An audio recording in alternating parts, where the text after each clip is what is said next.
If I had my tinfoil hat, I actually think that Nintendo has learned the art of killing their games on purpose. But yeah, Splashdown is just like ridiculous a little bit. There's no Stingray anymore or Ink Armor. Hey, you know how I feel. I actually prefer Ink Armor, but not Stingray. But that's more of a personal preference. Like I understand from like a competitive standpoint and other things, but I kind of liked Armor. But I also kind of like Bubbler. So like not Big Bubbler, but Bubbler. Just need a good shot. Me actually.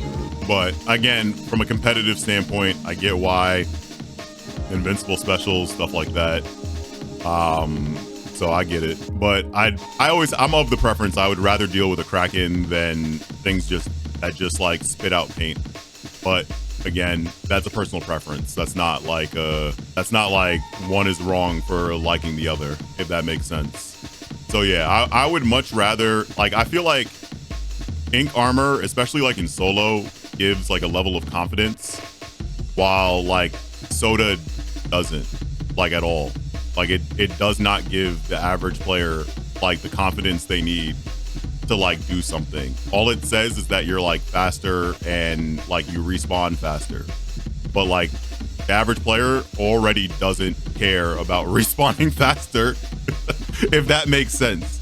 So like I would personally rather them have the confidence to go in rather than sitting around from a solo perspective. So yeah, if that makes sense a little bit. But again, there are always going to be people that like don't like certain things. But yeah, as I said, I don't really care for the whole give it more paint, and that's how like something's gonna like go about it. So yeah, I always feel like that's weird.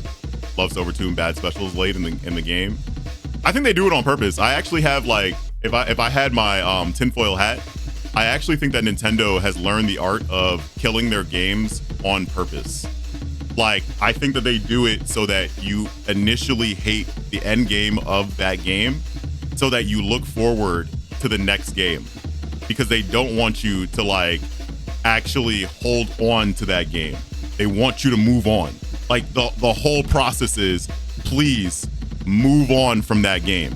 Like we want you to actually just move on.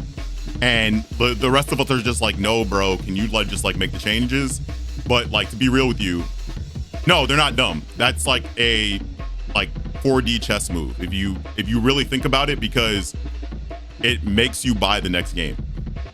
Like, I think there's no better like game for that than Pokemon, because no matter how bad Pokemon can get, like Pokemon could literally release one of the most broken games of all time. But the fact that like, but what if the next game is good, will always get people back in. And I think that Nintendo does the same exact thing. Like, it's like, say for instance, Smash, right? Steve. And it's like, but people still talk about the fact that, what about like the next game?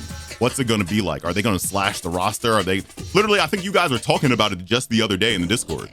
So they've learned how to do it. They really did. Like Splatoon 2, the whole entire time people were, I saw it. I saw it in the Discord. I saw it. I can literally go back to my Discord and see it. So, but yeah, yeah, I think they do it on purpose, man. Like, I think a lot of the times, like, you got to realize the billion dollar company isn't dumb. They are way smarter than the average person doesn't understand how smart the billion dollar company is. They've stress test things. They've done things to like check it out. They've been able to do like a controlled population test before they could do everything, like everything else. Yeah, they know what they're doing.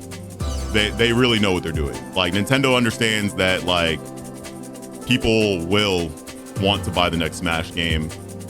I'm weird, and I understand that for myself. Like, unless it has a story mode, then I'm kind of cool.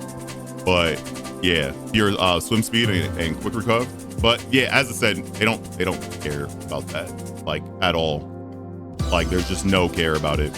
And right now, I think of like with watching like Kiver's stream, I think it was, who buys a fighting game for the story mode? I mean, what's your definition of a fighting game? Because I think that Smash is a party game.